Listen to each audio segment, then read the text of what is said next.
All right, so I'm here with Michelle. Michelle, how old are you? 40. Are you originally from Arizona? No, I'm from Pennsylvania. I was raised in Pennsylvania. What brings you over here to Arizona? My family, they sort of had to. My ex-husband tried to kill me and had to come here. You know, it was just better because I had 2 little kids at the time, and I lived with my parents with my kids. And then some messed up shit happened that made me end up homeless. After I was clean for 10 years. How long have you been homeless for? 6 years. I met my now husband at the homeless shelter when I became homeless. What do you do out here to survive? Everything. I've done it. When This is just something I started doing recently.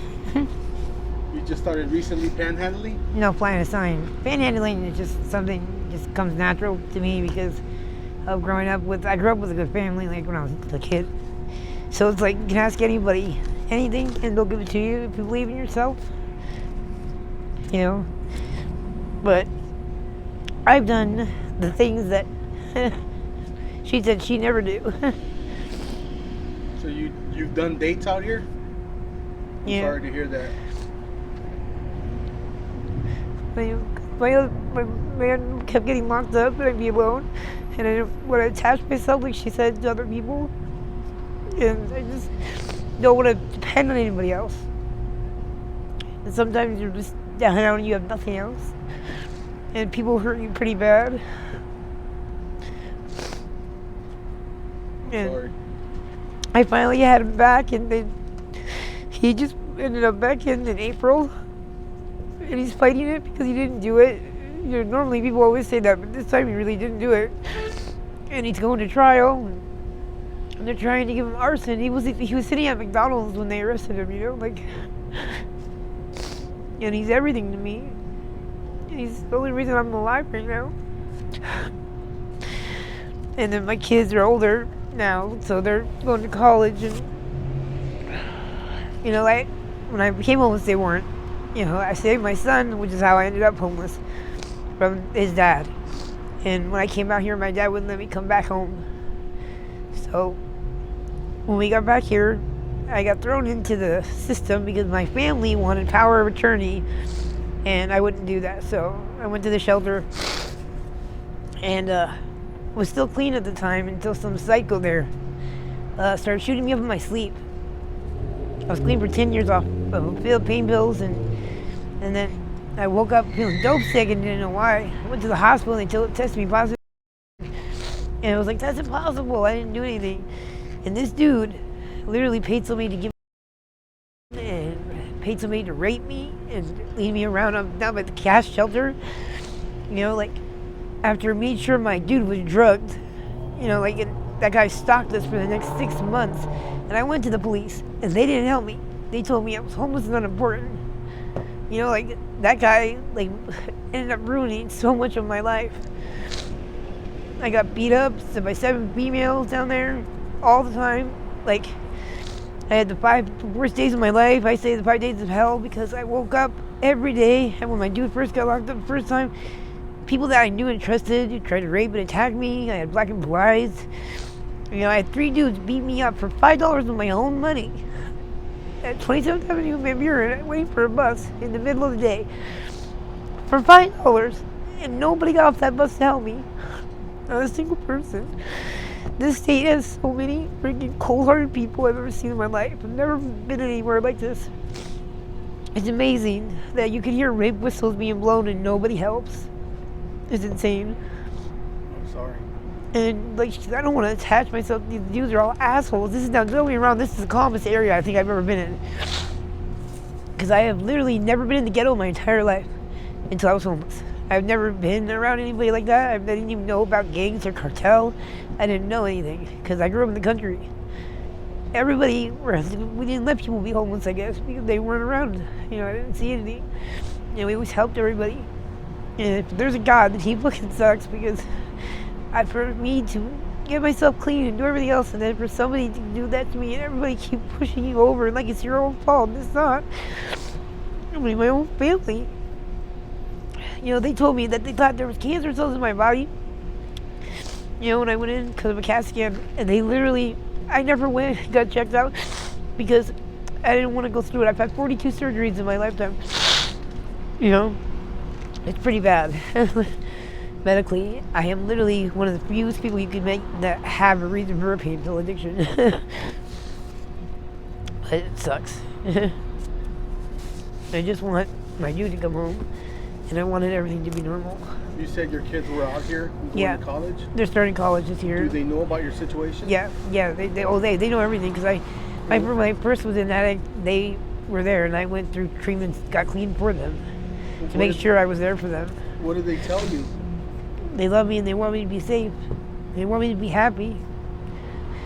But my oldest son right now is going through his own problems because he should be going to college, and I guess he quit school. My youngest is going to college. And I didn't know my oldest quit school. He was 18, so he didn't need permission. He had 5 jobs because he tried to embezzle from Home Depot. He's literally following under the same problems that I did when I was a kid.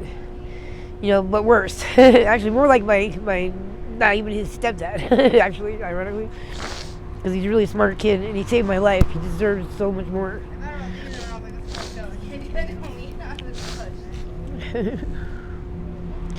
But my youngest, he wasn't there for me, and the guy I'm with now brought him back to me.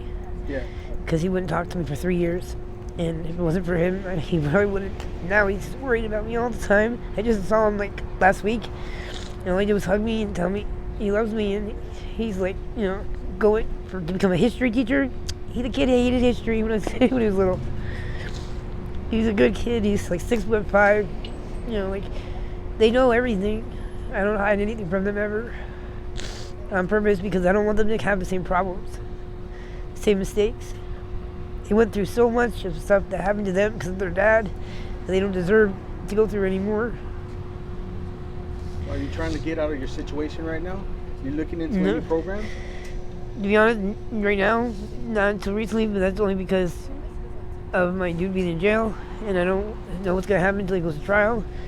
And I found a program supposedly that's not really a program, it's me.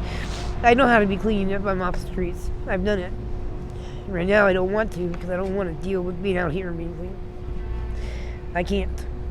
I don't think I'll be able to handle it mentally, to be honest with you. Last time I tried that, I tried to kill myself too. I swallowed 30 sleeping pills. It didn't, actually I woke up ironically because of my drug use. 30 minutes later, but I know mentally I wouldn't be able to handle it alone. So, and I'm alone.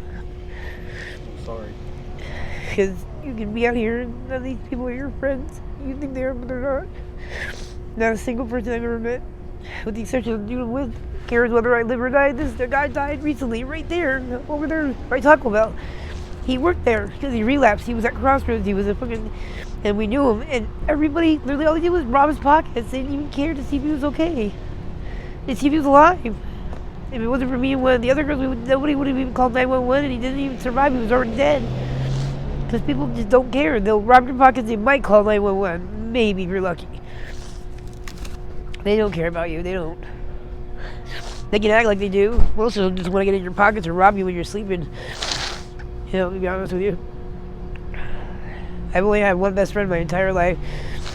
And now I have 2 actually. My one, when I was 6 years old, I'm still friends with her, but she's back east. And the man I'm with, who can't even talk to him on the phone.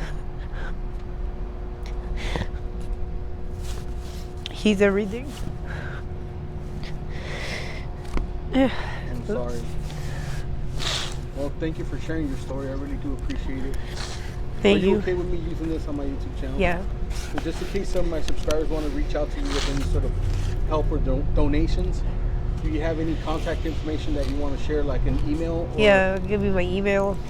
It's Michelle, Michelle, Wimble, W-I-M as in Mary, B as in boy, L-E, Reese, R-E-E-C-E, 8816 @gmail.com.